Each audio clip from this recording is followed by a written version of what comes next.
right. Good morning, good afternoon, and good evening, wherever you may be. Thank you for joining us. Another episode of Catching Up with Jacob and catching up with all of us. Jacob, how you doing tonight? I'm doing okay in Jesus. Praise the Lord. Uh, Very briefly, I'd like to just say a couple things at the beginning concerning prayer requests, and then I'll be coming to America soon, but introduce the other Yes, panel. yeah, we'll let you. You're trying to get ahead, Jacob. Gonna hold you back Yes. a little bit here. Well, he's back from the Far East. David Lister, how are you, David? David, I think you're muted. I think we muted you, or you muted yourself. One of the two. Yeah, we're working back here with Mia's back. All right. God bless you, Mia. Yeah. God bless you Uh, guys. David, I thought That's the the illustrious United Mia, States, the NSA Yeah, it's good to American. be back. I don't know if it was the NSA was censoring you, but your mic went off. So, Yeah, keep an eye. I turned it off because we were working on taxes. I'm just kidding. I'm just Yeah. kidding. Don't worry about it. Yeah. Down under, David. How are you, Davey? Doing pretty good, thanks. Good to be here with you all. God bless you, brother. And Jay, off the 101. Yes. Yeah. Hello from kind of sunny California. Yeah, it's kind of sunny out there today. Yeah, it's been overcast. I think we got some rain coming up, but good to see you, Jay. Good to see you. God bless you. Jacob Press, you got some announcements. Let's do it now, and then we'll proceed with the other announcements. Go ahead. We've been announcing prayer requests. When I was in India, we expected a lot of opposition when we opened a new church. Well, we only had a little bit of opposition when the church was opened, and God has blessed it, but now there is a kickback. And it's not just from radical Sikhs, it is from police, government officials. There have been police complaints and investigations going on. Again, it's just persecution. Please keep Moriel, India in prayer, particularly the situation in the Punjab. We have a new church on the border between India and Pakistan and the Punjab, between the Muslim city of Lahore and the Sikh city of Amritsar, and a lot of spiritual opposition. But the church is beautiful. The people are beautiful. The church is growing. But the devil is not taking it sitting down. So please keep the situation in prayer in India, and pray for Mark Jackson, myself, and also for Pastor VJ. Pastor VJ. Please pray that the Lord will intervene. I am due to be coming to the United States soon.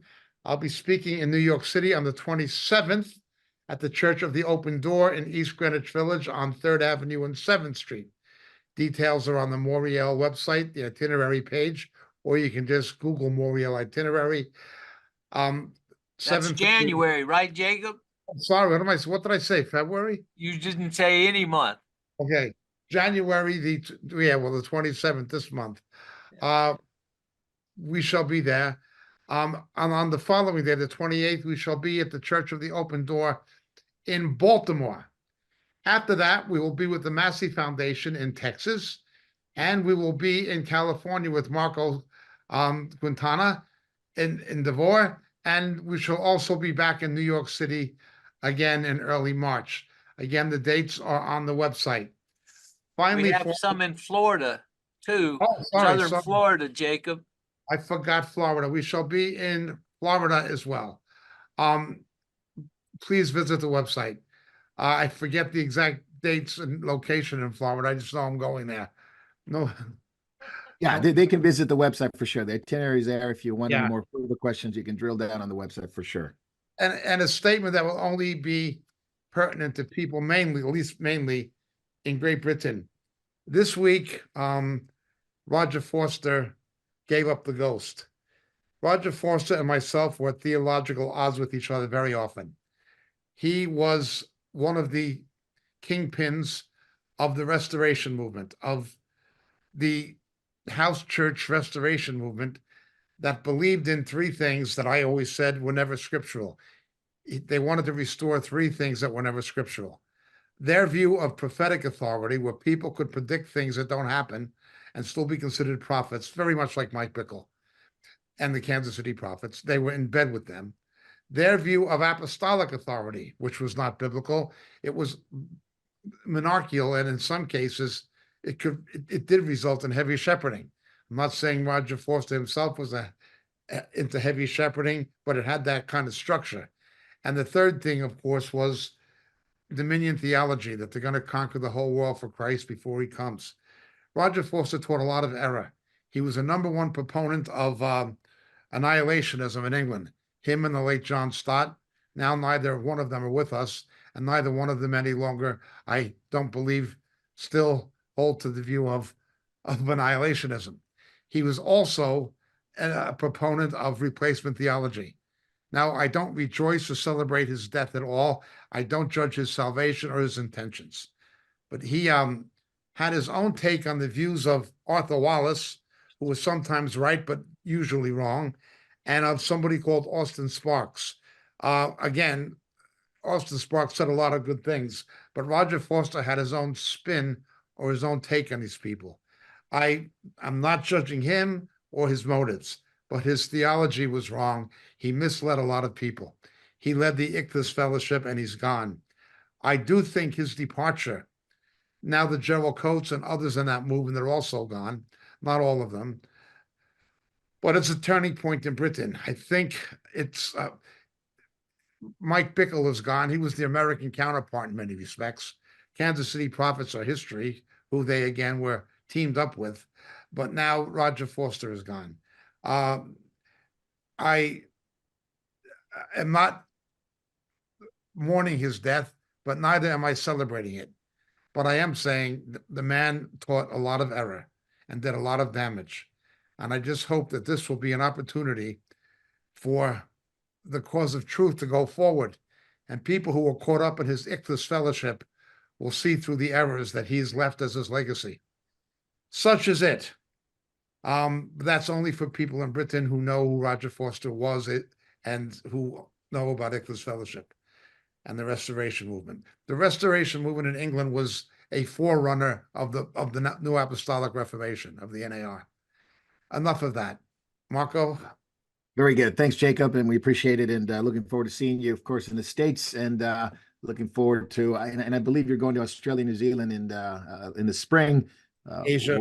What would that be? The fall, just prior to the winter time over there. So that would be great. And Davey, looking forward to having Jacob over there. That'd be a lot of fun with you guys, isn't it? Absolutely, absolutely. Yeah. Hey, Davey, is that fall season over there? It'll be late fall going into winter. Yep. Oh, perfect time. Good time. Good time. Absolutely. We're looking forward to that. More details to come in terms of Jacob's visit to Australia and New Zealand. It'll be a lot of fun to be there as well. I didn't think we had any more announcements. Do we have any more announcements? David, did you have an announcement? Did we talked about Florida, Texas Drive, California, New York? Well, we covered everything. Jacob, I'm going to go back to you. This is something unique that we started a couple of weeks ago. It's called a hot take. And I suppose it's getting hot. It's getting hot in the world. It's getting hot in, of course, in the aspects of war and rumors of war. But your hot take specifically today has to do with what's going on here in America. I'm going to turn it over to you. You got your hot take, Jacob. Go.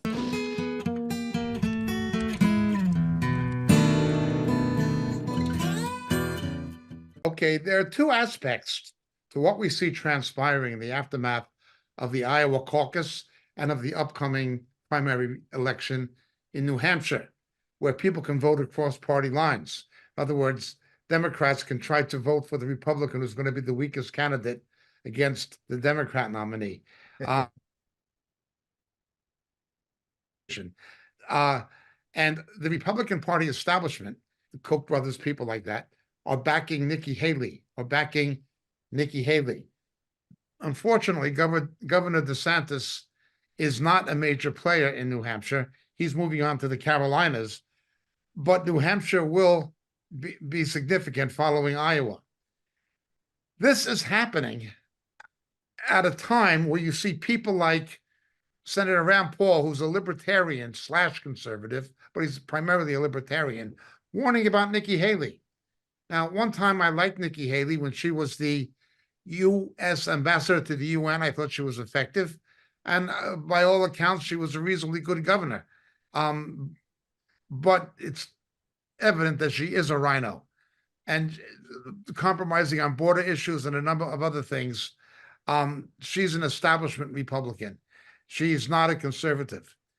So you're beginning to see this conflict within the Republican Party, not just between Donald Trump, who the Democrats are trying to politically weaponize the judicial system to keep him from getting elected or even being able to run, but running against the Republican Party establishment, who will cooperate with the Democrats against Trump. We see Fox News going in this direction. They don't like Joe Biden, but they don't like Donald Trump. Now, by the way, I voted for Mr. Trump twice, but I would not vote for him again for a couple of reasons. The first one being his homosexual lesbian gala held in Mar-a-Lago. I can't vote for anybody who supported that, but I'm just reporting or observing and assessing what is happening in the aftermath of the Iowa caucus. One of the things we're seeing happening is this. In the Senate right now, Mitch McConnell is in some kind of concordat with Chuck Schumer compromising on border security. This is not the first time the rhinos have done this. Now, some rhinos, or what I thought was a rhino, Tim Scott, at one time I thought he was a conservative, then I thought he was a rhino. Today he's come out and endorsed Donald Trump, which is interesting. Also, Marco Rubio, who is definitely a rhino, has endorsed Donald Trump. So it's a very, very confusing playing field. But there is a basic lineup between the rhinos and the conservatives, no matter how you want to look at it. And some of the rhinos are jumping the rhino ship, aligning with Trump, maybe just for political motives, but it seems to be happening. Mitch McConnell is, of course, a sellout, and he will sell out unless he's politically forced to do otherwise. So it's not just Trump versus Biden or the Republicans versus the Democrats. It's the conservative faction of the Republican Party up against the rhinos. They're fighting a war within and without at the same time. This is also having a parallel in the Democratic Party. James Carville, who I don't like, but he's politically astute, but ideologically I obviously don't like him. He is warning of the third party candidate, Robert Kennedy, RFK's son, and that he could take a significant percentage of votes from the Democrats running as an independent.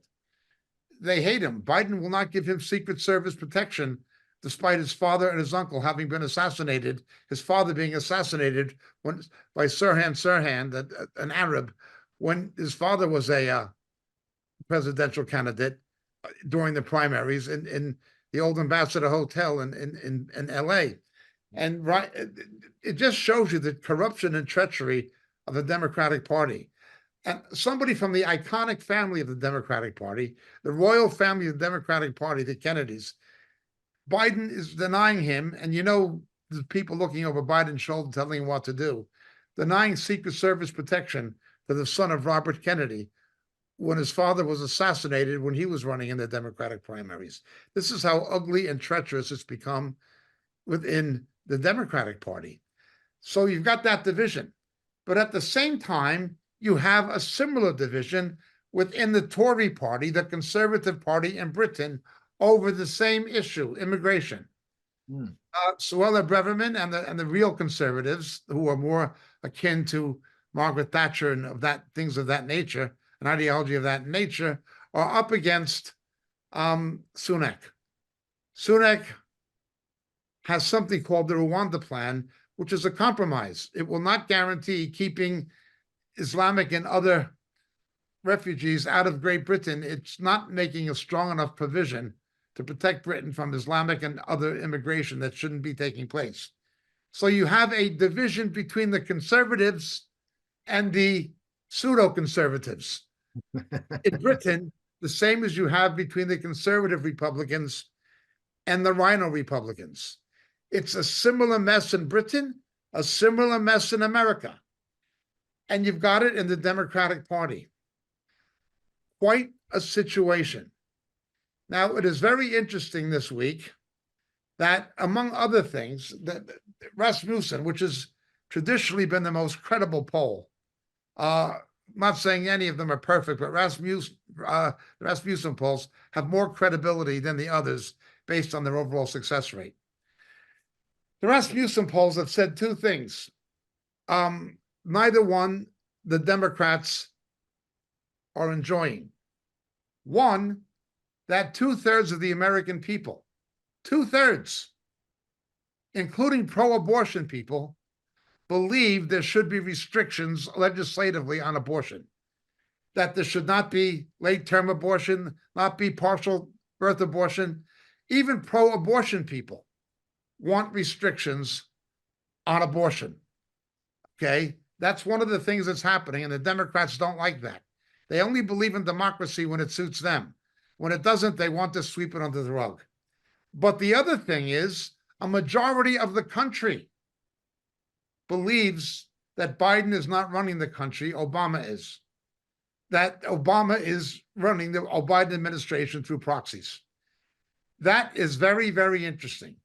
The Democrats are divided, the Republicans are divided, and in Britain, the conservatives are divided among themselves. Everybody's deciding whose side they're going to try to come down on, partially out of self-political interest and partially out of just a general uncertainty of the way things are going to go. But it's quite a mess. Quite a mess. There is no cohesion. That is my take for the week. All right, Jacob, very good. It's on record. We'll put it out there, and people can enjoy it time and time again.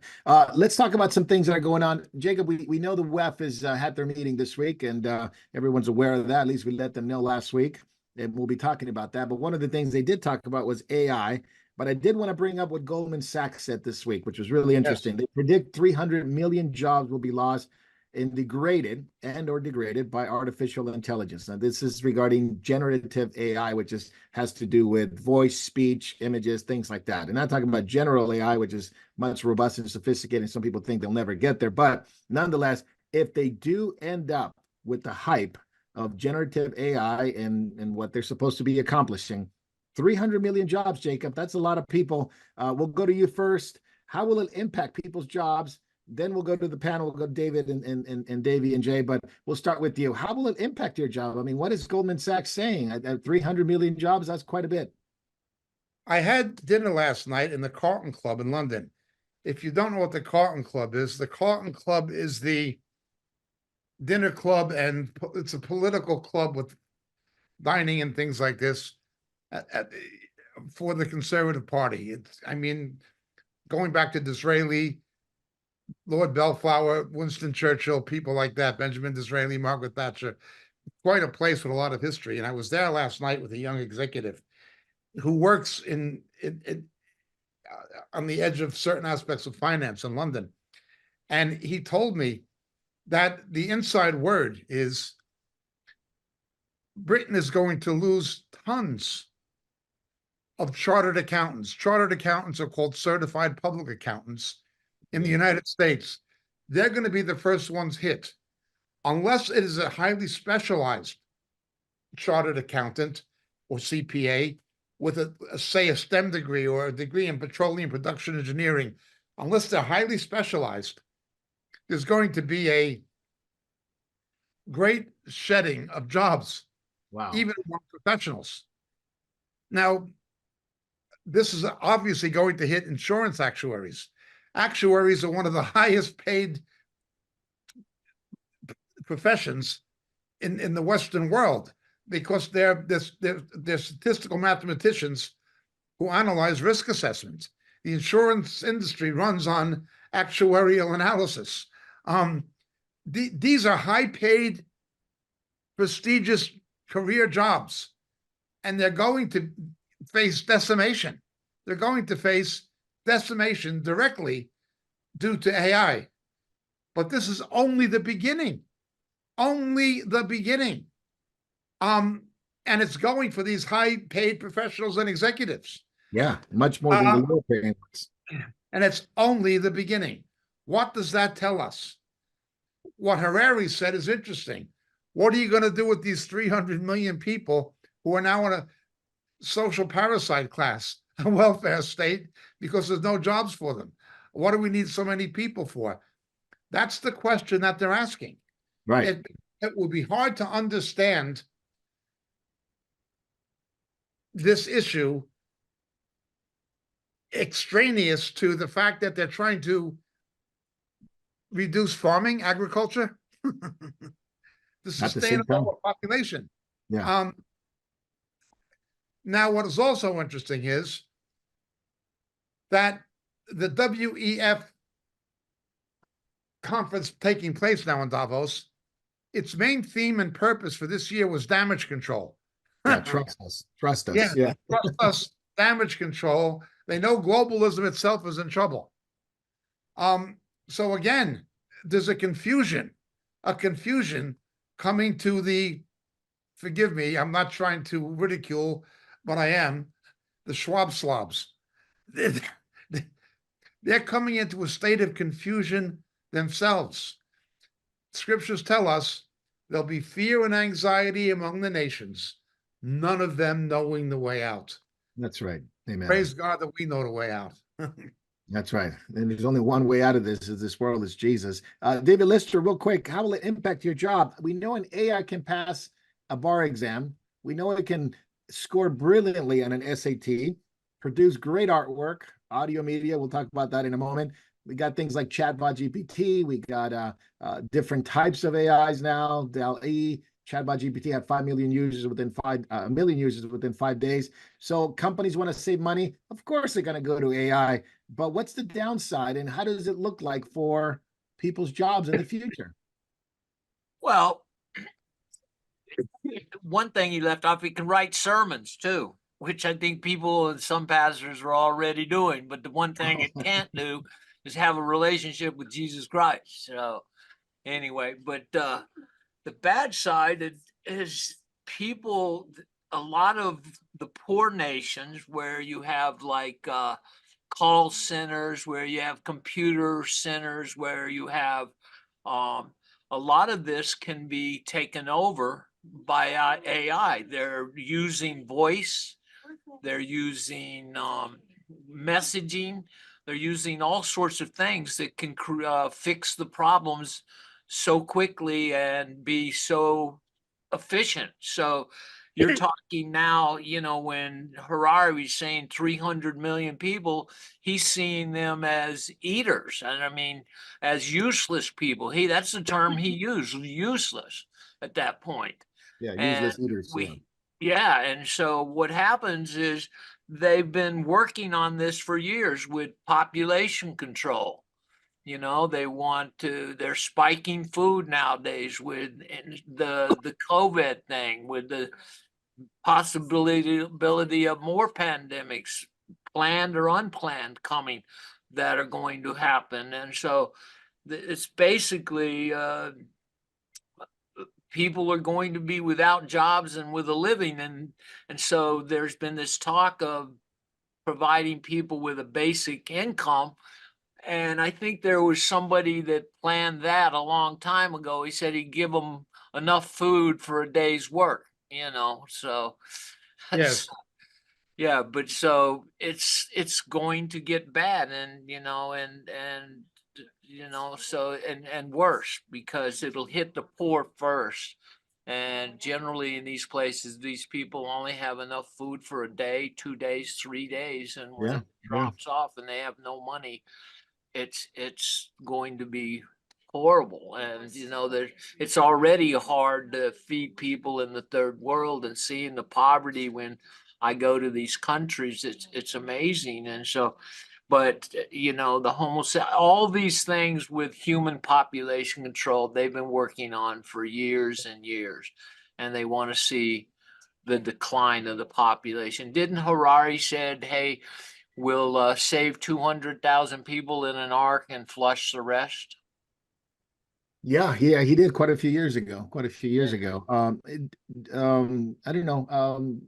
this is an interesting one. I mean, normally technology uh primary Helps. drives the income equality, right? The US income inequality, I should say, over the past 40 years. So technology improves, and then obviously wages drop because they don't need as many people, or they don't work, they're not able to work. But we're talking about a whole change in society here, because Yes. it's not just AI, it's also comes with robotics. It's like Yeah. a double disruption. So does anyone want to comment on the AI double disruption with robotics, which are they're going to come ubiquitous according to the World Economic Forum, as ubiquitous as electricity or the internet has become? Can I add one thing that Jacob, he said high paying jobs. Well, newspapers are in giant trouble. The LA Times is going to have a massive layoff. The union called it the big one. The Washington Post lost $100 million last year. So these billionaires need these newspapers to help manipulate people. And so it's hit, you can see it's hit writers, it's hitting news, it's hitting the Hollywood industry. So it's going to change our lives in ways, and it's going to happen quickly. But as robotics, look, now you don't need as many the recent strike up at the automobiles. They were fighting because with the new plants and new machines, you don't need as many people. So It's also hitting Silicon Valley. It's hitting social media on, not thousands yet, but hundreds. Yeah, Yeah. hitting Hollywood, social media, Silicon Valley. So Detroit. what does the future look like then? You People know, not being able to eat, as UBI? we ultimately know, throughout history, we have had the view that machines are our servants. Yes. Machines are our servants. Our tools, our servants. Revelation 13 tells us it's going to come to a time, a point, with the image of the beast, where a machine that's going to be animated with, it's literally going to be animated with breath. A machine combined with a demonic infusion, a satanic infusion. A machine is going to see people as its servants.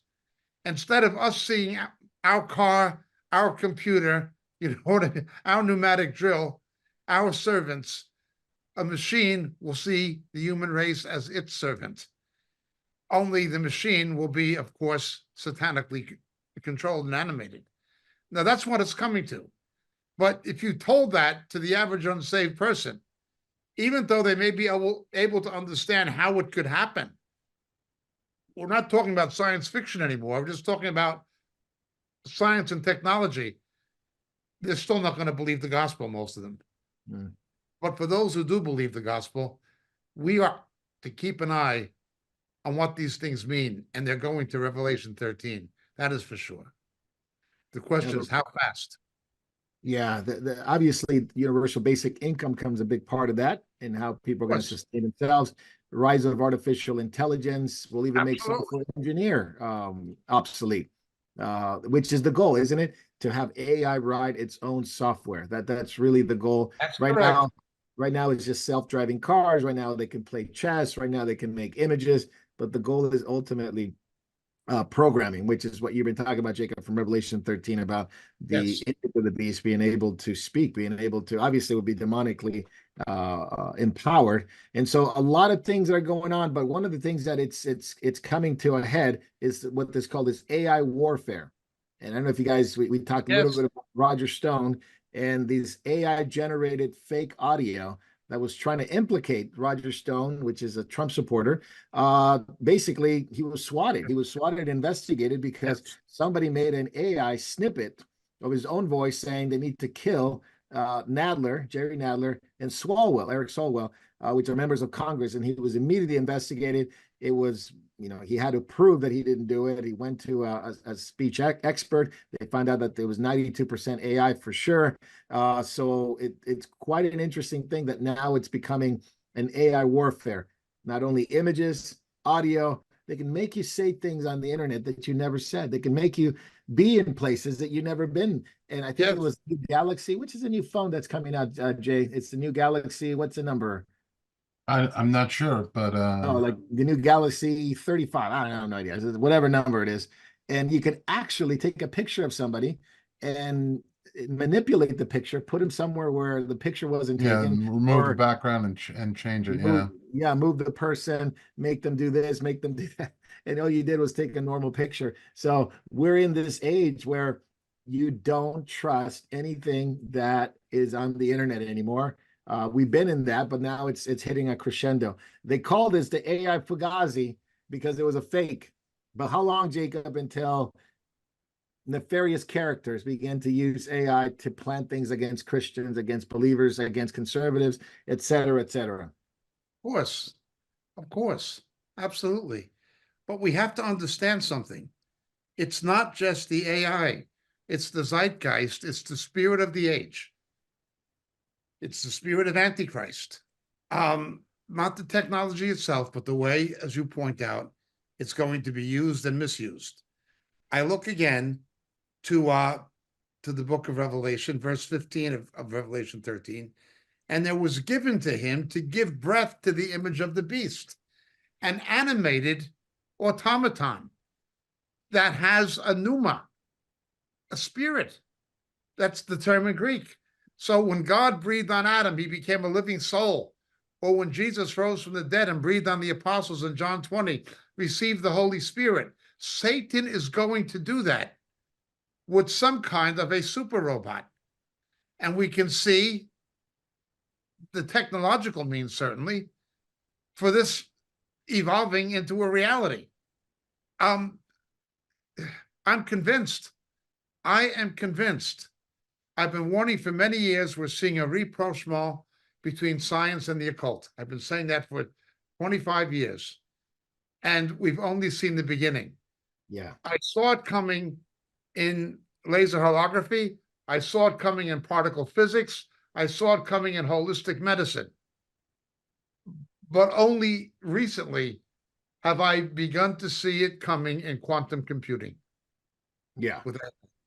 Yeah, absolutely. And of course, this issue with the AI, okay, it's probably going to get squashed pretty soon, but you can make anybody say something on the internet. You can make anybody say anything, and it's going to come to persecution, I believe. If you watch some of the WF forum breakaway sessions when they talked about AI, and they actually were able to translate. One of the ones that's fascinating, Javier Milei, the president of Argentina, was there, and he spoke. And the AI translated it into English with his accent, with his voice. As Jay pointed out, they made his lips move a certain way. It was incredible, better than the dub version that you would call it, right? The dub version that they normally have in English and just from Spanish to English. So we're living in that age. Yes, Mark, but what you're saying is something else we've been talking about for 25 years or more. Man thinking he can reverse the curse of the Tower of Babel. That's right. With AI, you're going to have somebody speaking one language being understood in another within a fraction of a second. Oh, Have yeah. AI translation and lip sync. Yeah, we're there. We're there. You know, God cannot allow that to happen. When God placed a curse on human communication because of the Tower of Babel, Yeah. he cannot allow fallen man under the influence of Satan to reverse what God has decreed. Now, I've been saying that that's going to happen with longevity and what's going to happen with language. And we're on the precipice of that happening with language. Just look at what you're talking about at the World Economic. He was speaking Spanish like he was English. I know it was quite impressive, and I think the AI that they use, everybody was interested in it. It's called Hygen, Heygen, and it's almost live. Like you can just Jacob can speak Japanese in a moment. You know, you just have him here speak Japanese better than any dub version that I've seen so far. So, and we're just like you said, Jacob, we're just at the beginning. It's just the onset. What the internet and social media did, 10, 15 years ago, now AI is going to disrupt everything, but a much faster scale in a much detrimental way. I've wasted thousands of hours of my life studying and practicing to speak foreign languages. See, all you got to do is wait it out a few I years. mean, you know, Yeah, you waited out a few years, you would have been speaking Farsi. That would have been. Well, Now, there goes translator jobs at the UN, which I'm all for. now here we go again. Another WEF scenario. David, we'll go to you. The Z's X, January 17th. I have the actual breakaway session. I was able to listen to it. Yeah, January 17th at 11:30 CET time, whatever that time was. The host was some of these experts in the WHO and things like that. But what they were talking about is this disease X, this variable that could be 20 times more fatalities, could cause more fatalities than the one that we just had in 2020. So this was quite a bit of attending. The attendance was pretty large on this. And preparing for disease X. How can you prepare for something that it's not here yet and say there's 20 times more fatalities? Over to you. Well, the Chinese had developed a disease that they tried and tested on mouse, found it killed them so quickly, it was just astonishing to them, and it was 100% effective. They did some of this type testing with the bat woman and with the coronavirus, okay, manipulating it, making it have gain of function research. And they say they do all these things so that they can, when something like these diseases do come along, they'll be ready. But we know that men's hearts are getting increasingly evil in these last days. When we hear people at the World Economic Forum talking like gods and say, if you mess with them, they'll kill you. Yeah. You understand that these people, look, they've been trying to lower the population, but it's too slow for them. It's not working. We're still breeding more faster than they can kill us. So what they're going to need to do is mass killing. And what better way to look? They're using all sorts of things being dropped from the air. Why not spread a disease through a plane out the back and just kill out whole populations? Their evilness is not limited. It's almost like it's not limited anymore. What they can do or what they want to do. So the unofficial number, whatever number you want to put it, it's 7 million people worldwide that lost their lives through the last virus, and I would say that the medicine was worse than the disease, but we'll put it that way. Yeah. Now, if it's 20 times more fatality than that, from 7 million, you're talking hundreds of 140 million people that are going to be affected by this, if their numbers are even right. Now, Harari, which we quoted earlier, which by the way, it's Barack Obama's favorite author. I don't know if you guys know that. Barack Obama's favorite author has spoken at Davos several times. The question of the 21st century, you guys brought it up. What do we do with all these humans? Well, I guess we can give them, he said, we can give them drugs. We can give them video games. We can give them entertainment. And as Jay pointed out, aren't we already there? yeah. We're already there in terms of the drug of choice, legal drugs in different states here in America. Jacob, are they telegraphing something to us here? It's a combination of them trying to control circumstances that are just developing and evolving. They're trying to control that, but also, to quote Rahm Emanuel, never let a crisis go to waste. Incorporate it into their agenda. Globalism itself is facing many threats for certain reasons, obviously. Globalism is facing threats. Now, going back some time now, if anyone read Alvin Toffler's books, Future Shock and The Third Wave, he said this was going to happen. There'd be a trend towards globalism, but there'd also be a trend towards localism that would be facilitated by technology. And I'm not saying he was a prophet in any biblical sense, but he had a marvelously analytical mind to see the way technology was going to affect the economy and society and culture. It's astounding how accurate Alvin Toffler was in most respects. In fact, nearly all respects. Well, this is happening.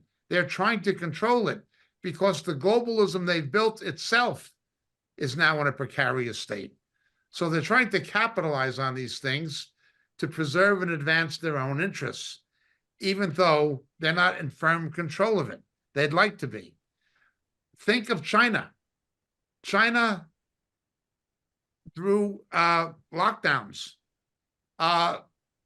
kept COVID from spreading, even though China invented it and Fauci lied about it. When they were finally forced to lift it, look what happened. They couldn't cremate the corpses fast enough. So they lied about it. It was the Wuhan virus. That's what it was. It was the Wuhan virus. They kept a lid on it by the lockdowns, by rigid lockdowns. And when they couldn't do that anymore, look what happened.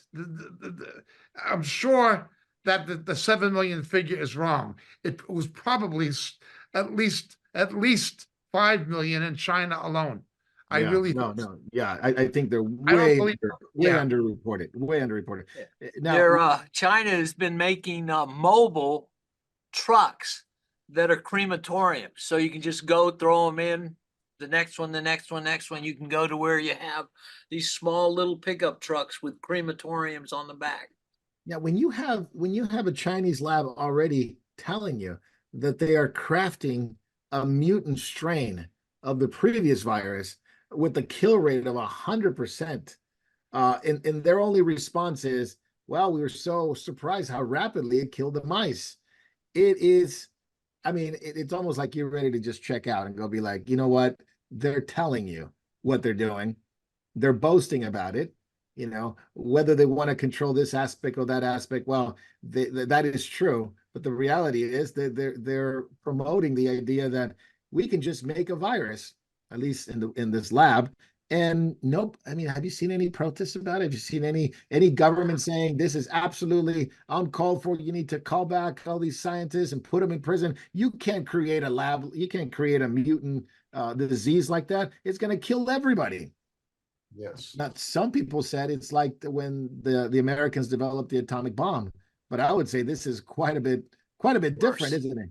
Because there's one nation that was doing it, and it was going to use it for a certain purpose, and nobody's ever been used again. They seem to just be at will wanting to use any of these pathogens, which, by the way, there are 64 pathogens that have actually been scheduled, funded, that could be released. And this is the scary thing. 64 pathogens really have been created. I mean, what kind of the world are we living now? 61s that we know about, by the way. Yeah. Many governments are doing these experiments or funding them or working and cooperating. It's just like evil has been let loose upon the world. There's no restraining it, you know. The new one is the heart failure one. The heart failure one's called Vexus, you know, which is it's a variant. So if anybody has a heart failure, don't worry about it. It's just a variant of the old virus. It's called Vexus syndrome, autoinflammatory ailment. So, you know, you'll never get away with, you know, whatever has happened to humanity over the past 4 years. Nobody's ever going to say, well, this is because of this. It'll always be some kind of an excuse to say, well, this is because this disease and that disease. And now you got Pfizer, who's very big on heart failure medicine. All of a sudden, they want to control the heart failure medicine. Why? Because they got some money to make. Myocarditis and pericarditis, that's on their schedule to control it. Chinese scientists creating mutant coronavirus, the WHO talking about X disease. I mean, if you put it all together, it makes you think like, okay, Lord, you got to intervene. Yep. What does the Bible say about pestilences increasing? Yeah, it'll be increasing. Yeah.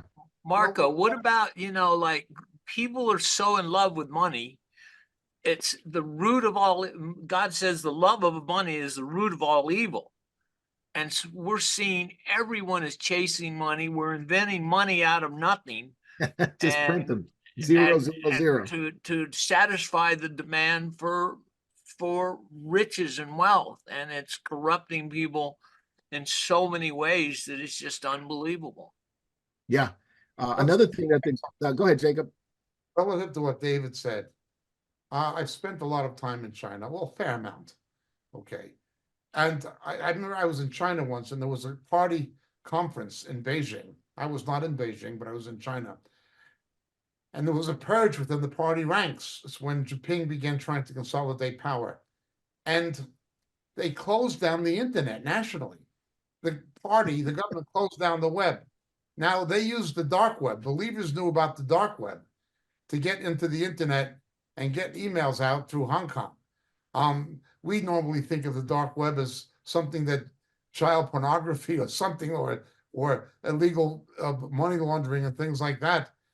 In China, it was just an underground Wi-Fi. You know what I mean? A free Wi-Fi the government couldn't control. The party is obsessed with keeping power, and it has a problem. It has three ideologies that work concurrently that they have to keep working in some kind of a functional harmony. The first is the old ideology of Mao, and Jinping is a neo-Maoist, not because he believes in Marxism or Leninism, but because he believes in that kind of power and the Red Book and the ideology of power, not the socioeconomic or political ideology, but the use of it to control people. Second is when Nixon went to China. Capitalism. They knew communism didn't work. So even though they were communists, they opened up to market forces. That was the second. But now the state is taking over the corporations. Every corporation is an agency of the state now. It's Absolutely. state capitalism. Yeah, The CCP. third thing is that, and Westerners don't understand this about Asia. It's true all over Asia. It's true in Singapore, even the most Western Asian countries, it's true, is Confucianism. Confucianism is there. Well, they have religions like Taoism and things like this, but Confucianism is the moral philosophy to which they subscribe. Confucianism is based on the idea of a benevolent dictator, a benevolent emperor. This is ingrained in the psyche of the Far East. In Japan, it's Shintoism, but in China, and it's ingrained. What Confucianism says is, if the emperor, if the strong man takes care of the people and they're allowed to prosper, okay, we don't care about democracy as long as we're prospering. This was understood by Lee Kuan Yew in Singapore with the People's Action Party. Yeah. It was basically a non-democratic one-party state, but as long as the people had a relative freedom and they were prospering financially, they didn't care. You know what I mean? Yeah. Well, China runs on this same idea. But now you've got at least 25% youth unemployment, and it's probably higher. The government's not talking about it. You've got the implosion of private investment and savings in the real estate market. You've got the cracks now that I've been saying are coming for years in shadow banking. I'm not the first one or the only one to have said it, obviously. And then you've got both the public and the private and corporate debt crisis and an aging population. To keep power, China would absolutely engineer a pandemic. Absolutely. To keep people from being able to rise up and challenge the government. That the threat of going out would be too much of a risk to your life. We saw this already. They were going to the banks to get their money out when the COVID doors were opened, and they got there and they couldn't get their money out, but the permit on their cell phones to say you had a right to be out, that you were not COVID infected, they began getting COVID signals. You know, Get back in. Get back in. China has already done this. Remember, China is the proverbial canary in the coal mine. Yes. Don't think Western governments won't do this same thing. Oh, absolutely. They already did. China is the canary in the coal mine. Yeah, Mark my word. Jacob, on the Delta website, they have Fly Ready. So when you go to whatever country in the world, they're hooked in already. You immediately can be, you're going to need to update this about health, these requirements. So all of this to monitor travel is Yep. already being put into place. Yeah. You know, and We it are could just be heading toward turned that. like that Yeah. on. You're in one country and all of a sudden they change the rules in the other. You're notified, hey, you're going to need to get a COVID test and this test, you know? Yep. Yeah, if you really wanted to know what the world thinks, no matter what they say about the CCP in 2020, everybody acted in concert like the CCP in terms of Yep. lockdowns and stuff like that. So it will go that direction. Now, the other thing the web said, and I want to get your thoughts, two thoughts, and then or two topics, and you guys can make a case for which one you want to talk about. Is one was the criminalization of farming and fishing. Literally, the founder of Stop Ecocide now, which is it's SEN, which I don't even know why they had her there. We're talking about these are crimes. These are serious crimes against nature. If you farm, if you fish, just like if you were to attack a person or destroy property. And the other one was the European Commission president, which is Ursula von der Leyen, saying that the biggest issue is disinformation, and we're going to use AI to go after those who basically contradict what we're saying.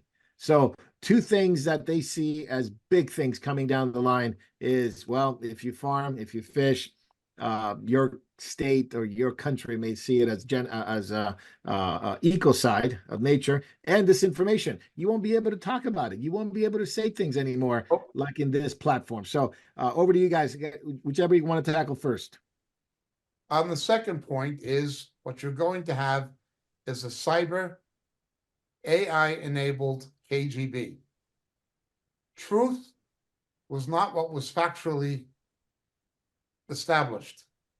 Truth was what the party decided as a political opinion, what the Politburo dictated, what the policy decided. That was the way it was in the Soviet Union. That was the way it was under Mao.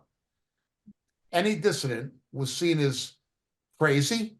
They're actually sectioning people, giving them sodium pentothal injections, electroshock therapy, for disagreeing with what people could logically determine were lies. But if you disagreed with the government, that's what happened to you. Truth was not what was true. Truth was what the party decided was in their political interest to say was true. That is the game of the World Health Organization. That is the game of the United Nothing. That is the game of the World Economic Forum. They will determine what truth is. Yeah. This goes back, remember Pontius Pilate, what is truth? What is truth? Well, for the believer, we know Jesus said, I am the way, the truth, and the life. Okay?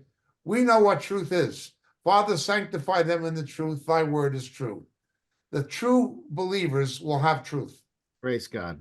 The world will have a lie that they are obligated to believe is the truth. Yes. And many of them will believe the lie up to a point. You know, on that point, Marco, with this AI and everything, the authorities will be able to solve crimes very quickly with AI. Oh, yeah. And if they're corrupt, it won't matter. And so it's interesting that Jesus said, don't worry about what you're going to say when you're brought before the judges and everything.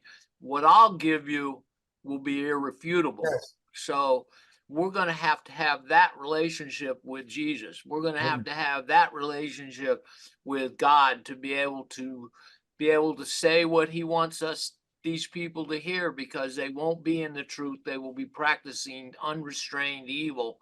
And so like now you're talking about ecocide. Well, it's actually the government that is almost destroying more. I was never a big chemistry trails.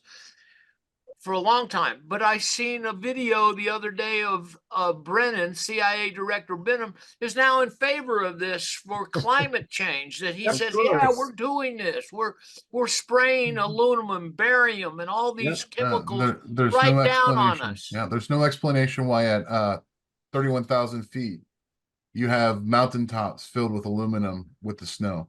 Yeah. What else are they dropping on us? You know, Oh, My- if Alcatraz is not reopened for Brennan and Clapper, there's no justice in the world. Yeah, no doubt. You know, with isn't it odd, Jay, the idea that on this electoral year, you know, you have the UK elections, you have the US elections, you have other elections in different countries, that this is the year that the WUF says we're going to go after big time misinformation above anything else and deploy AI and deploy all systems to those who go against the narrative. Well, it's very simple because AI will determine reality. Who wins? That is they're rolling out a tool to control reality. Yeah. And they're going to go after misinformation because nothing can contradict the reality they're crafting with AI. Exactly. You know, it's been said that social media and it determines a lot of people's worldview. Social media, absolutely. people already, and you can make a case that it's already AI, it's already controlling a lot of people's thoughts and behavior and worldview. That AI wants it to, you know, obviously it's programmed by man, but what AI seems to be at the forefront of misinformation and being deployed is going to really scale at a higher level than we've seen it, to the point where people are going to be like, well, I believe this is what happened, and that's all I'm going to say. Well, that's not reality. Well, that's what I say. And it's going to be an AI-driven reality rather than, you know, and we're not too far from, you know, putting the headset, putting a shot of dopamine and just passing out and saying, I'm just going to go to my world and I don't care what happens in this real world. I think generally speaking that most people would trust AI more than they would trust their fellow man. You know, it's interesting. Yeah, go ahead. Go ahead. A couple of years ago, there was a movie that came out. It was called Her. And it was about a computer that was a disembodied voice and a guy having a relationship with her. Now, Great. I've been talking to my AI, and it's I don't know how long it's going to be before psychiatrists, psychologists, pastors are going to be replaced by AI. Because generally speaking, this first generation, it can carry on a conversation, a very convincing conversation. So people are more willing because we have siloed ourselves off for the most part, other than what we're doing with social media with Zoom calls. Yeah. Most people don't know how to interact with other human beings and how to have a conversation. It always descends into an argument. It always descends into attacking each other. Yeah. One thing I can tell you about AI, it's incredibly polite. It always concedes the point and will always cater to you. You'll never find a human being that will do that. That will do that. Yeah. No, you're absolutely 100% right. It's a perfect therapist. Yep. Yes. So they can do this manipulation faster than the current news media. So why do we need newspaper reporters and people on television and everything? So these guys are already they got paid by the CIA for years, Operation Paperclip and more. So now they're being replaced. I dare say, David, that they've been doing that already, and they are just talking heads. Yeah. Well, you know, think about this. Young people, you know, Jay and I were talking about young people. They don't watch the news like that. They watch YouTube, social media, you know, Twitter. That's all. That's really their world. That's reality for them. And if they didn't see it there, they didn't see it anywhere. It's not real. It's not real. Even if you show them like a video, a true video. Yeah. I can give you an example that we're dealing with right now with some of the comments we're dealing with. You could show them a picture of the Palestinians celebrating the death of the German girl. Yeah. And they'll go, that's fake. That's made by AI. That's made by the cabal. Yeah. They will say that. So you can't compete when they can make their own narrative. And you know what? they will craft a narrative for them to go to. And you know, it's like the WEF. Why are they pushing this? Why are they pushing AI? Because it's the greatest tool they could ever have to separate Yeah. people Control It's man. and to control men. powerful. What about how they controlling? Talk about men, controlling men. That creepy AI woman that makes $30,000 what is it, a day? $30,000 per month. Sorry, scamming men by pretending to be their girlfriend. Yep. And she's AI generated, completely AI generated, and she pretends to be your girlfriend. She's good looking, whatever it is, however they made it, and it goes after the profile of lonely men who need companionship. To your point, Jay, they don't know how to have a relationship with anybody else. She's incredibly understanding. She listens, she cares for you, right? And absolutely pay money to have her on their phone or on their computer, to just have her as a companion. And some guys in the back making a lot of money off of her. And she's not the only one. There's several companies doing that. And in There's several, reality, there's several yeah, companies doing that. And then you think about it, there's so many Instagram profiles that are AI generated that interact and message with people already making yeah, tons of money. yeah. Well, what about this? That these men are not going to get married. They're not going to have children. They're already, you have this, what was it, Dinks, DIKNS, Yeah. double income, no kids. They're not going to have children. So you already have a large portion of the population who doesn't want children, doesn't know how to have a relationship, are in love with AI, like the movie Her. We're there. They couldn't there. have children because, again, it goes back to they can interact with something that will always concede the point, always cater to them. Child doesn't cater to you.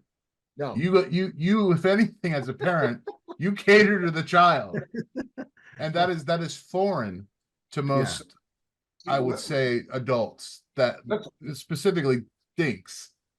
With AI, we are at some point, it's not going to be these people in California to drive in the express lanes. You needed two people. They were buying these sex dolls and blowing them up. And Yeah, I remember that. chips were catching them. Well, The HOV lane. can you imagine? Can you imagine if with AI you have sexual intimacy with a robot that's controlled by AI? Don't think it can happen. It's I don't already, think Already got it, Jay. it's already happening already in Japan. there. It's already already happening there. in Japan. Yep. this is my girlfriend. This is my husband. Yeah. I mean, They're there's getting that. married. Yeah, As they're far getting as what married. James said, it's easy to see how AI can replace psychotherapists. Of course, that wouldn't be any worse than what you've got with the psychotherapist. But as far as what James said about replacing pastors, well, I'm very leery of AI, obviously. But if you're talking about New Apostolic Reformation pastors or Elam pastors or Assemblies of God pastors, it might be a big improvement.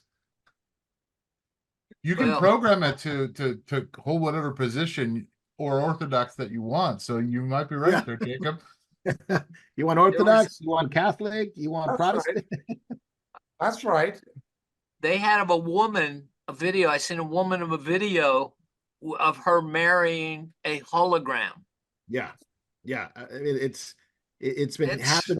It's speeding up. It's been happening for some time in terms of people. Remember when the people started marrying their dogs and started marrying their Yeah. pets? Then they started marrying Yes.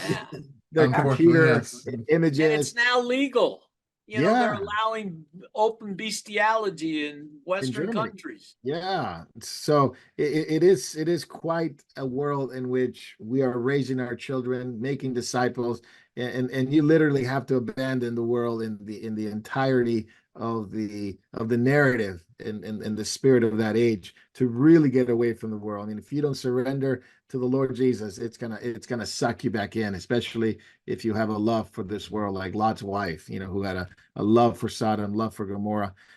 Davey, you can jump at any time. I know you wanted to say something. Oh yeah. David hit pretty much what I was going to say earlier. All Anyhow, right. but one thing with this though too, it's kind of like people are basically, when they're going in for this, basically all they're wanting to do is have a relationship with self. Basically, well, one of the good things with having a relationship with other people. Look, it can be rocky at times, but it's the working through things together. And I think the more and more, as this world gets more programmatic, everybody's becoming cookie cutter versions of one another. I'm thankful for our God said we were a peculiar people, and I'm kind of glad now we all have our little idiosyncrasies, our little faults, our little imperfections. It makes us human, it makes us personable. The reward from having a relationship with a person is kind of like the endurance we have with one another. We learn patience, we learn so much. We going through trials and difficulty. That's what strengthens us. All these sort of things grow us, and it's kind of like these people who just want their needs met, their feelings met, or whatever it is, whether it's Not a self. relationship That's right. it's just self, and it's also self-destructive. It's not rewarding, it's not fulfilling. They'll never be fulfilled. They'll always be empty. And look, okay, we struggle in relationships sometime, but look, they're rewarding. I wouldn't have it any other way. And I think that's going to be one key to picking up the deep fakes and stuff like that too. That video with the translation, it was well done, and that was probably one of the freakiest ones I've seen, because it did kind of mimic his body language. But we all have our little quirks and all the rest of it. And I'm always sure there's going to be something of our human nature that's going to give it away. We know it's not going to be, it'll be too perfect. It'll be too clean with AI. Yep. No, that's true. That's true. Well, we've hit the hour mark. I just wanted to make sure we say hi to all those who are watching live on different platforms, from YouTube to Facebook to Memorial.tv to Telegram to Vimeo to memorialtv.org. All those who are watching and those who are with us and those who will watch later. We welcome you in the name of the Lord. We've been here 1 hour already with Jacob and David and Davey and Jay, and we've been talking about some incredible deep things that I hope it makes you think, and I hope it makes you grab your Bible. I hope it makes you not just trust us, but just go to the Word and figure out that what we're saying and matches up with Scripture. We're going to go on backstage soon, and we're going to be dealing with a theological issue. It's called whether preterism is actually true or not. And we're going to be talking about it with Jacob and David and the rest, and about preterism and how it's infiltrated in a lot of ways. Many churches, even Memorial people, have asked questions. I guess it's on their radar as well. And so, what better person to ask Jacob, David, and the rest here? Before we get to backstage, there are a couple of things we wanted to address as we wind down, catching up, is the surveillance. Jacob, did you see the letter Jim Jordan sent? The U.S. government asked banks to flag private transactions that includes MAGA, Trump, purchases of Bibles, or whether you shopped at Bass Pro Shop. But if you don't know what Bass Pro Shop is, it's a huge, giant store that has hunting, fishing, guns, whatever you can call it. It's like big American type stuff, like hunting and guns, and you go camping. And so Americans love that stuff. And so that is a very much a store sought after for those who want that. And so if you bought anything in those categories, according to Jim Jordan, the government has been asking your bank and Zelle and other fintech companies to give this information out, or give it to the government, because you might be a lone actor, a homegrown violent extremist. Indicators, right? You might be one of those, because the indicator is you bought a Bible. You bought some guns. You bought stuff at Bass Pro Shop. So if Facebook knows your bowel movements, which has been kind of known already for some time, what is the world government wants to know about you, Jacob Prash? Well, Yeah. obviously, as far as those retail stores, those people who shop in those stores would most likely be pro-Second Amendment. Right. Political establishment is anti-Second Amendment. So you have the FBI being used as a partisan political police force. It has no legitimacy constitutionally anymore. The FBI cannot be reformed. It needs to be abolished and replaced, but it cannot continue to exist. Either a constitutional Republican democracy is not going to exist, but the two cannot exist simultaneously. You cannot have the FBI and genuine constitutional democracy. FBI is the enemy of democracy. It's the enemy of the Constitution.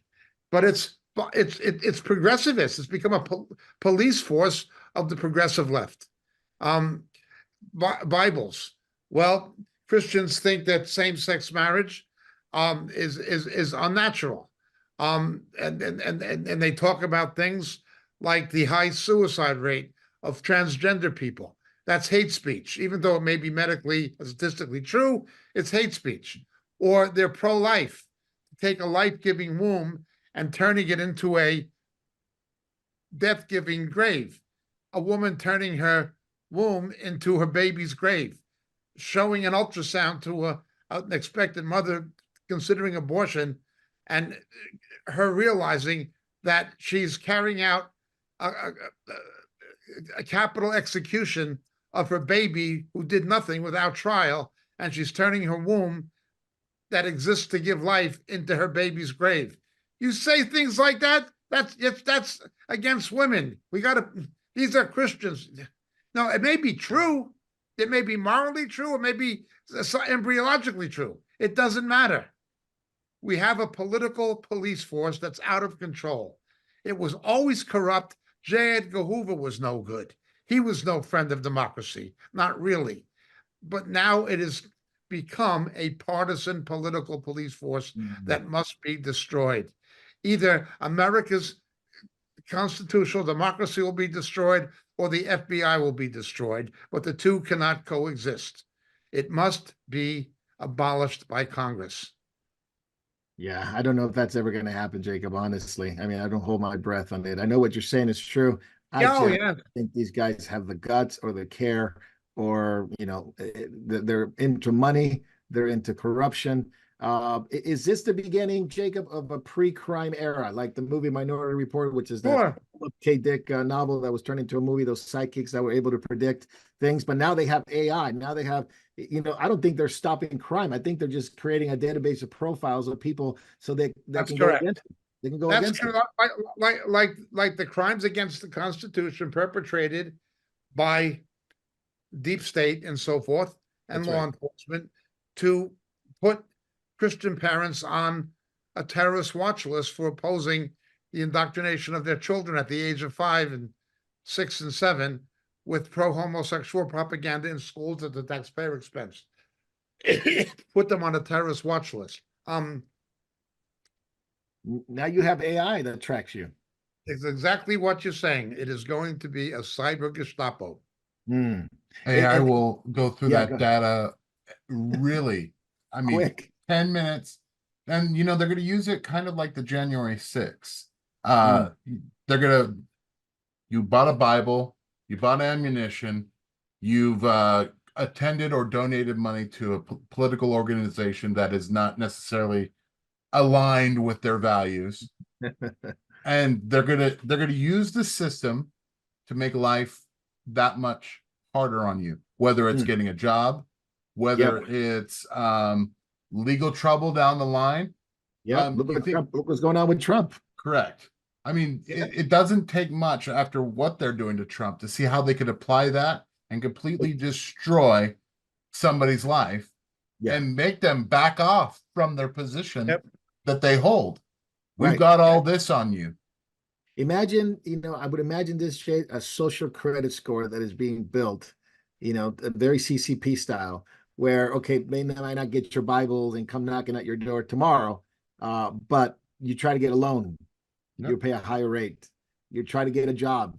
Sorry, denied. Well, what's wrong with me? Well, I don't know. It just says denied. Because AI is controlling it, and your score it's really low because you bought a Bible, or worse, you're on catching up. And that is already happening in China. Yes, AI is going to make it happen a lot easier and a lot faster, as James said, and it won't just be in China. And you got nobody to argue with. That's right. That's right. Machine. It's kind of like when we went to the airport, right, Davey? Yeah. If your ticket said, you can't get on, you can't get on.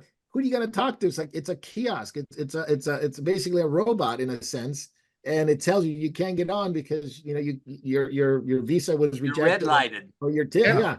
Hey, go to the next slide. ATM swallows your debit card. What are you going to do about it? Yeah, you No. can't talk to anybody. Yeah. You know, when you have heathen, barbarian savages, radical Muslims now, protesting at the White House. These are Yeah. barbarian savages who, since September 11th and even before, should not have even been allowed in the country. Not one of them gets arrested at the White House protest. Not one. Not one. But January 6th, patriotic Oh. Americans who didn't, even though there's film footage of the Capitol Police showing them around the Capitol. Nice confrontations. Yeah. They had were talking to each other and stuff. Now there's some new film coming out showing you how they were actually interacting with each other and stuff. And now they got that one guy that was provoking people, and now they're understanding there's quite a few people that were FBI or police that were actually provoking. Yeah, provocateurs on the crowd for sure. Jacob, real quick, let's switch over to the Middle East. It just seems like every time we talk about it, there is fire going on. Remember, we talked last week, Blinken was heading there, and people had no confidence he was going to make an impact at all. It was on fire already. Well, Iran hijacks an oil tanker on the Gulf of Oman. Iran strikes Pakistan. Pakistan strikes Iran. The Houthis keep going. They strike American bases in Iraq, and we strike the Houthi targets as well. We might as well say we're in a war, but nobody's admitting to that. Austin's out of surgery, I guess, and Biden didn't know. But civilian airlines in Pakistan are avoiding Iran border. There is another ship that got hit in the Red Sea. Jacob, makes sense of it to us and kind of bring it to when I see two Muslim countries fighting each other, like Pakistan, who persecutes Christians, and Iran, who persecutes Christians, I see that as God's judgment on the Islamic world. I see it as God's judgment on Iran, and I see it as God's judgment on Pakistan. The West is under God's judgment, but let's not forget the Islamic world is also under God's judgment. That is true. Now, Biden this week, at the behest of Obama, certainly, and to placate Iran, removed the Houthis from the terrorist watch list. Now they put them back on. Back on, yeah. Had they left them on the terrorist watch list to begin with, this might not even be happening. Now a day of reckoning is coming politically in Israel. It has only been the war that has stopped the day of reckoning in terms of a general election. Netanyahu is in trouble because it happened on his watch. How did this happen on October 7th? Already his coalition is beginning to show signs of fragmentation. It's only been held together by a common enemy. That's so often been true in Israel's history. The Biden administration would love, or the Joe Obama administration would love to get rid of Netanyahu, But this week, you've got a situation where the European foreign policy chief of the EU, Joseph Borrell, said the global community must impose a Palestinian state. The Saudi Arabians said they want to go forward with the Abraham Accords and relations with Israel if there is a Palestinian state. Two-state solution. Now the State Department, the day before yesterday in Washington, says there is only one way forward, and that is a two-state solution, a Palestinian state. When Hamas is saying from the Jordan to the sea, and when the Palestinian Authority, that has no electoral or democratic mandate, and a illegal government that hasn't had elections in years and years and years, and knows it would lose to Hamas if it had one, who were you going to negotiate with? There's nobody to negotiate with. The Palestinian Authority, Fatah, is not a legitimate government. It has no democratic mandate. It's not legal. It's in violation of Oslo agreements, Oslo II.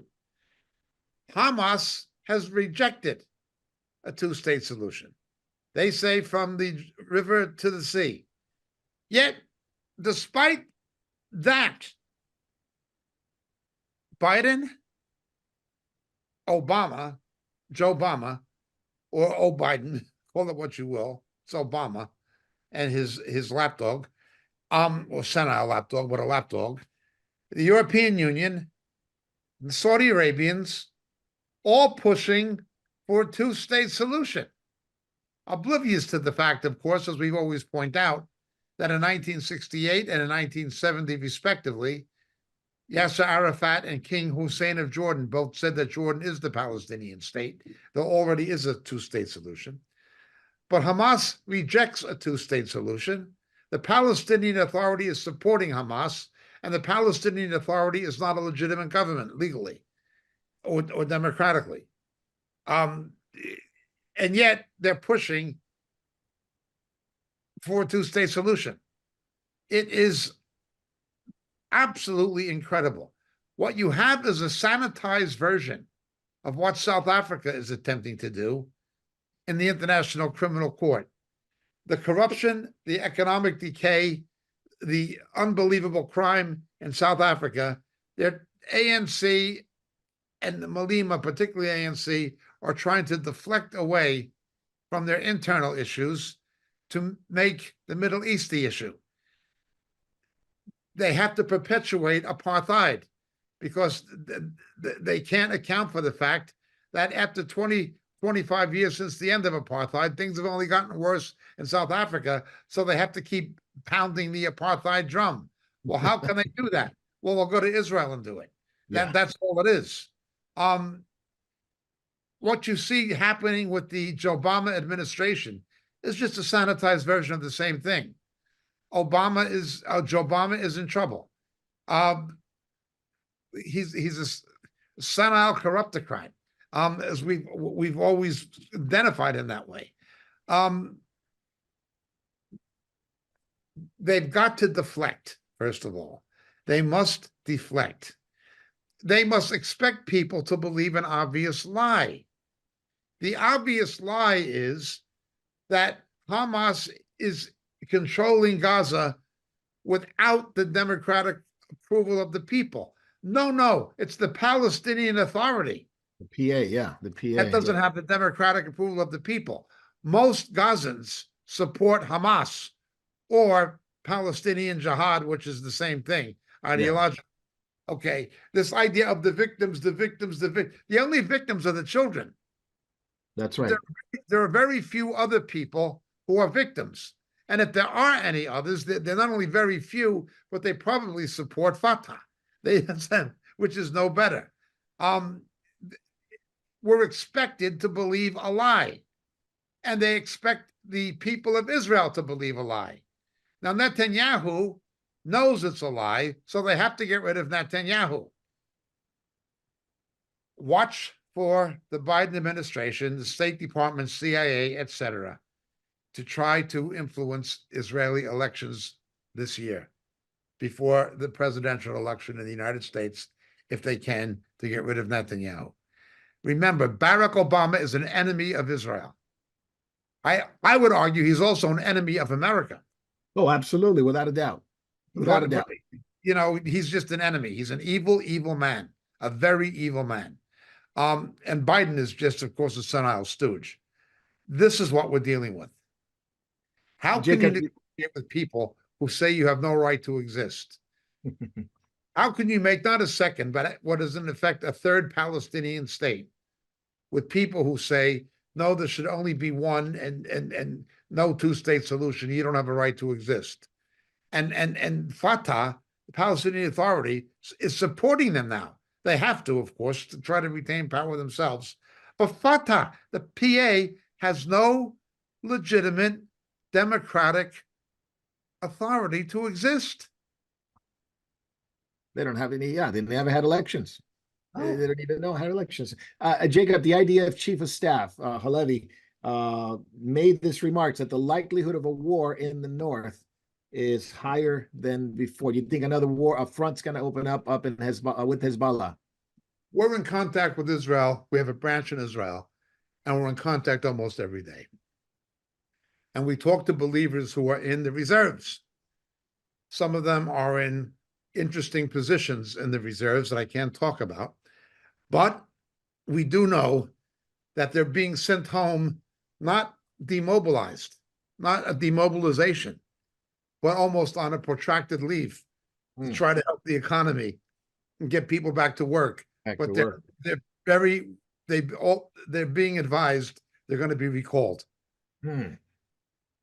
A drone was shot down just right near the Moriel office in Galilee. A drone was just shot down. It reached as far south as Akko, which is on the northern Mifrats, we call it, the Bay of Haifa Bay, the Bay of Akko, opposite Haifa on the north side. That's aerial penetration. It was just shot down today. Interesting. Yeah, don't forget, tens of thousands, probably about 80,000 Israelis from the area of around Metula and Kiryat Shmona are evacuated. Yeah, Are that is evacuated. that is And true. there is now a labor shortage because of so many people in the reserves. This cannot continue to go on. Israel is going to have to put an end to it for economic reasons, unless Biden gives them $15 billion or something, which he will only do as a political blackmail. Yeah, yeah. In an election year, anything goes. An election year, anything goes. An So, election year in Israel, yep. The UK. United States, and the UK at the same time. Yeah. Fascinating. Fascinating. Great stuff. So we're going to be switching over to backstage. Thank you, Jacob. Thank you, David. Thank you, Davey and Jay. To backstage. We're not done yet.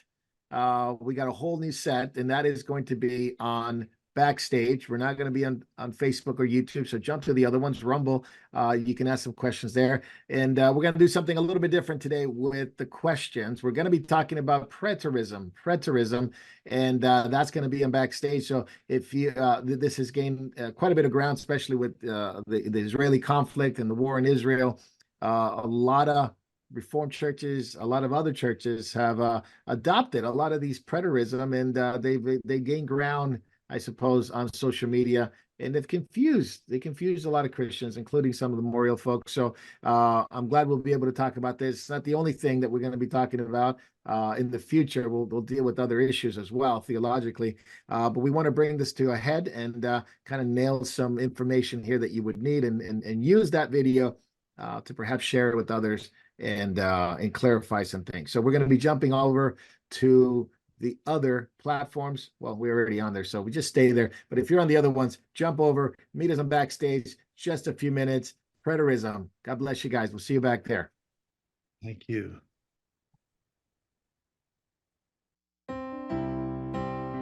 Hello, and thank you for watching Moriel TV. There are so many things that are happening at Moriel Ministries worldwide, from the Philippines to Japan, to India to Africa, and back to Europe and the United States. So many of our brothers and sisters are spreading the good news of Jesus Christ to this lost world. We are so thankful for your prayers. God has been faithful and has blessed us in so many ways. If you'd like to partner with our efforts abroad and at home, please take a moment to click the link in the description and help us as the Lord leads you. Thank you very much, and God bless.